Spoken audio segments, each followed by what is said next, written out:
Ya,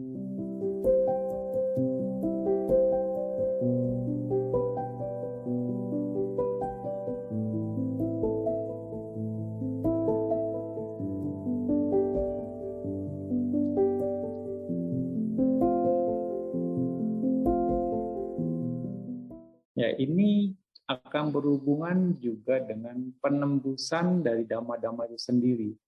Dhamma by level atau dhamma bertingkat. Dengan Anda mengerti langsung atau dengan Anda mengalami langsung atau dengan Anda merasakan langsung dhamma yang Anda praktekkan, ya, ini akan memperkuat keyakinan Anda. Artinya pada saat itu Anda ehipasiko. Anda ehipasiko, oh seperti ini ya, oh seperti itu ya. Terus akhirnya keyakinan Anda akan makin kuat. Semakin kuat dan Anda akan terus praktek dhamma, bersemangat. Karena Anda membuktikan langsung. Ya, Anda membuktikan langsung, akhirnya Anda terus berlatih, dan karena Anda terus berlatih dengan tekun, ya akhirnya ya kebijaksanaan Anda juga tambah matang. Dengan begitu, Anda makin banyak membuktikan dhamma-dhamma itu sendiri. Ya, di satu sisi dengan banyak pembuktian, keyakinan Anda tambah kuat. Karena keyakinan kuat, otomatis keraguan-raguan juga akan mengendur, akan ya akhirnya makin melemah, gitu. Ya, makanya di sini praktek yang penuh praktek yang konsisten, ya ini diperlukan, ya praktek yang penuh ketekunan ini diperlukan supaya kita bisa istilahnya mematangkan kebijaksanaan, akhirnya keyakinan kita akan mantap. Artinya kita menjaga api keyakinan itu sendiri, power dari keyakinan itu sendiri. Ya, misalnya ketika latihan anapanasati, ya lalu muncul nimitta. Ya, amati napas Anda, muncul nimitta. Nah, di situ Anda sudah membuktikan satu teori bahwa dengan hanya mengamati konsentrasi, maka memunculkan cahaya, ada nimitta. Nimittanya ya dari 3 level, parikama nimitta, ugaha nimitta, patibhaga nimitta. Ya, saat itu Anda sudah membuktikan, merasakan sendiri, mengerti sendiri, misalkan melihat sendiri di tahapan itu, sadana makin kuat, tambah kuat. Dan anapanasati Anda berhasil misalnya. Ya, misalnya Anda juga sampai tembus misalnya jana. Ya, jana 1, 2, 3 Anda ngerti akhirnya faktor-faktor jana, witaka, wicara, piti, sukha, ekagata. Lalu Anda juga mengerti bagaimana proses perpindahan dari jana 1 ke jana kedua. Ya kan? Dengan hilangnya witaka dan wicara, ya dengan niat perenungan, 2 kelemahan dari jana pertama dan juga 1 keuntungan dari jana kedua, dengan niat untuk masuk jana kedua, lalu berubah witaka dan wicaranya itu hilang. Ya, lalu ada hanya faktor piti, sukha, ekagata. Nah, itu proses perpindahannya. Ya, Anda membuktikan sendiri. Ya, lalu masuk jana ketiga juga dengan cara yang sama, dengan perenungan 2 kelemahan dan 1 keuntungan. 2 kelemahan dari jana kedua dan 1 keuntungan dari jana ketiga. Gitu. Dengan perenungan itu, dengan niat untuk menyingkirkan faktor dari piti, ya Anda misalnya mengamati untuk memasuki jana ketiga, akhirnya pitinya hilang. Ya, lenyap, disingkirkan. Nah, itu cara proses-prosesnya. Akhirnya Anda masuk di jana ketiga, ya, yang ada hanya faktor sukha dan ekagata. Dengan cara yang sama, ketika Anda memasuki juga jana keempat. Nah, yang ada faktornya sukhanya hilang, Lalu yang ada hanya faktor dari ekagata dan UPK itu sendiri muncul, ketenang seimbangan. Nah, proses-prosesnya Anda lalui, Anda buktikan. Nah, Anda makin tambah yakin, oh iya, seperti ini, oh iya. Lalu dalam proses itu sendiri ada yang namanya latihan wasi, aditana. Nah, itu juga diajarkan teorinya. Aditana bahwa Anda harus beraditana. Nah, misalnya berdiam di jana 1 atau 2 atau 3 atau 4 selama waktu yang ditentukan. Misalnya saya beraditana berdiam di jana pertama selama 1 jam. Lalu dengan kekuatan pikiran, selama 1 jam Anda berdiam di sana. Lalu setelah 1 jam keluar dengan sendirinya. Atau 2 jam, atau 3 jam. Nah, selama 2 jam, 3 jam itu Anda nggak akan keluar. Artinya Anda terus stay di sana. Stay di dalam jana itu sendiri. Jana 1, 2, atau 3, atau 4. Selama 2 jam, 3 jam. Nah, setelah sesuai dengan tekad aditana seseorang aditana Anda ya, lalu keluar dengan sendirinya jadi proses jana itu sendiri. Anda membuktikan langsung. Anda tambah yakin, Anda ehipasiko di tahapan itu. Nah, Anda tambah yakin, benar apa kata budaya, benar apa yang dikatakan oleh sutta, seperti ini, seperti itu. Nah, ada prosesnya. Pembuktian lagi, Anda tambah sada Anda, tambah kuat untuk, ya saya harus praktek lagi. Terus akhirnya punya semangat untuk berlatih. Karena Anda membuktikan. Selesai Anapanasati sampai jana keempat, misalnya. Lalu latihan 32 bagian tubuh.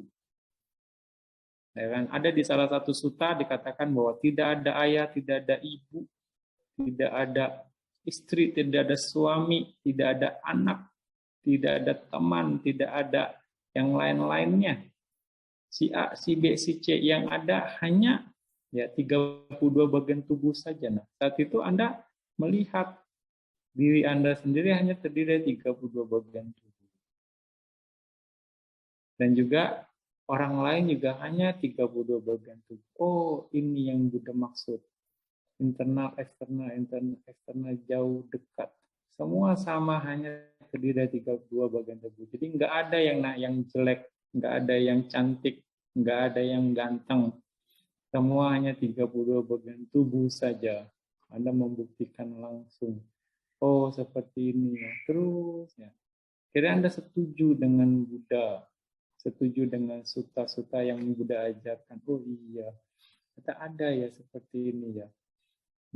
Makanya dengan begitu ya mulai mungkin kemelekatan terhadap tubuh Anda ya mulai berkurang, mulai goyang gitu. Ya karena ada banyak orang yang terlalu melekat dengan tubuhnya ya sehingga ya mungkin mereka melakukan perawatan tubuh, pedikur, manikur, pergi ke salon, ya itu pada akhirnya karena menganggap ya kita harus tampil ya rapi, cantik, ya, biar dirawat. Padahal Buddha katakan di dalam sutta itu ya Anda hanya tertipu oleh penampilan luar. Padahal kalau misalnya yang dalam dikeluarin, yang di luar dikedalamin, ya Anda akan merasa jijik. Ya nggak, itu kan ada di sutta itu pada akhirnya. Anda nggak akan mau, walaupun yang cantik sekalipun, kalau yang di dalamnya dikeluarin, yang luarnya dikedalamin, Anda juga akan bau amis. Anda akan menghindar. Mana yang dibilang cantik? Nah, itu istilahnya. Nah, di situ akhirnya Anda membuktikan sendiri. Membuktikan sendiri tentang tahapan-tahapan itu. Nah, terus Anda latihan makin ditambah latihan subjek yang lain Anda membuktikan, latihan subjek yang lain Anda membuktikan. Itu akan menambah keyakinan tambah mantap. Ya, makanya perlu untuk latihan yang sistematis itu akan menjaga, memperkuat keyakinan kita terhadap Dhamma itu sendiri. Ya, kita perlu saat ini seperti itu. Ya, ya, kualitas manusia makhluk-makhluk sekarang tidak bisa sekali jadi, harus di apa namanya, dilatih dengan berbagai cara, dengan cara yang kerja keras lah bisa dikatakan saat ini gitu. Jadi dengan sistematis ya Anda akan bisa membuktikan banyak hal, akhirnya keyakinan Anda tambah mantap. Nah, keyakinan tambah mantap, otomatis keraguan Anda juga akan berkurang.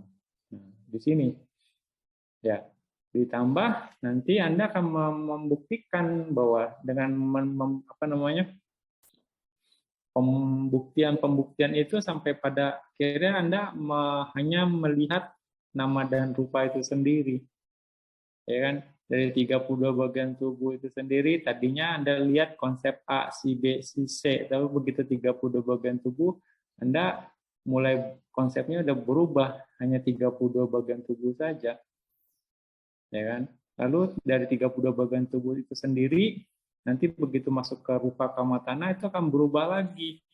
Gitu misalnya di telinga ini ada 7 jenis kelapa, di mata ini ada 7 jenis kelapa, di hidung ini ada 7 jenis kelapa. Jadi hidung ini sendiri itu terdiri dari berbagai jenis kalapa gitu kan. Nah, jadi udah kepecah lagi. Nah, dari kalapa itu sendiri ada muat-muatannya gitu kan. Nah, kita konsep terhadap ininya terurai lagi. Nah, lalu Anda harus mengamati sebagai keseluruhan. Jadi pada saat Anda mengamati keseluruhan, yang Anda lihat hanya kalapa. Konsep organ-organ tubuhnya juga udah hilang. Konsep apa namanya, nama, misalnya Bante Kondanya atau siapa, Ci Asia atau Lucy itu juga udah hilang. Karena Anda hanya melihat kalapa yang muncul lenyap. Saat itu sudah terurai. Nah, saat itu Anda juga akan memahami, oh ternyata seperti ini tubuh ini gitu kan. Tidak ada yang kekal karena semua lenyap, muncul lenyap. Tidak ada yang bisa dipegang. Dengan ditambah dengan pemahaman anicca dukkha anatta itu sendiri. Mulai bergoyang, tanpa dirinya sudah bisa dipahami, iya tanpa diri. Kemelekatan mungkin akan mulai bergoyang, kemelekatan Anda. Ini dari bagian rupa. Nanti di bagian nama sama. Ya, misalnya saya melihat, ya kan? Kita kan selalu mendengar, saya melihat Bante. Saya mendengar Bante. Saya merasakan Bante sakitnya gimana gitu. Ya kan? Saya merasakan gitu. Ya. Padahal ketika dibilang saya melihat itu hanya proses kesadaran saja, set gitu.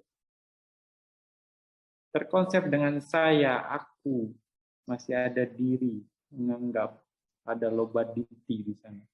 Nah, ternyata lobaditi itu sendiri bagian dari proses kesadaran. Lobaditi. Ya kan? Melihat itu sendiri itu bagian dari proses kesadaran. Yang misalnya berkolom-kolom, misalnya ada bagian-bagiannya gitu. Kalau Anda belajar Abhidhamma, ya citawitinya akan muncul.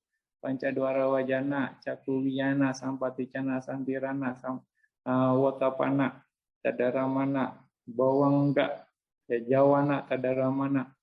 Itu kan bawangga, manodwara wajana, terus itu hanya proses set gitu. Yang dibilang saya melihat gitu.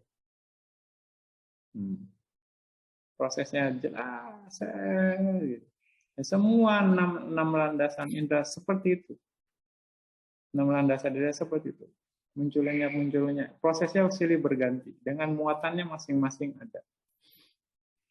Pemahaman ini akhirnya Anda ngerti. Anda dapat. Anda kombinasi antara nama dan rupa. Ternyata hanya kombinasi proses nama dan rupa. Anda tambah yakin.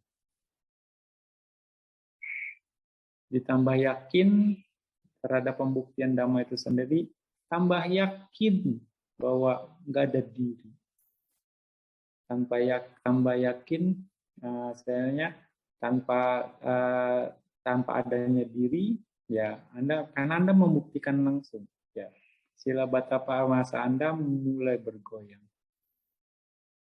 Lalu Anda ngerti juga untuk bisa menembus ini hanya praktek Dhamma. Tidak ada yang lain. Sakaya ditinya mulai goyang dan sila bata paramasanda pun goyang. Nggak perlu istilahnya, bukan cuma dengan ya mungkin mandi kembang jadi bersih, bukan dengan mandi 7 sumur jadi bersih semuanya dosa-dosanya gitu. Bukan cuma istilahnya oke lah ya mati geni atau ya maaf aja putih semuanya jadi putih bersih gitu, bukan. Ya, ini kan di masyarakat berkembang. Tapi dengan menyucikan pikiran bagaimana itu dengan pemahaman-pemahaman itu, menambah pemahaman yang sesuai dengan Dhamma. Akhirnya pikiran Anda suci dan akhirnya tidak ada kemelekatan di sana. Anda ngerti. Nah, kemelekatannya dihajar, disucikan dengan pengertian Dhamma itu sendiri. Akhirnya Anda ngerti bahwa hanya dengan meditasi, dengan melihat semua fenomena-fenomena Dhamma itu sendiri, keyakinan bertambah, nah Anda akan bisa mencapai tingkat-tingkatan kesucian.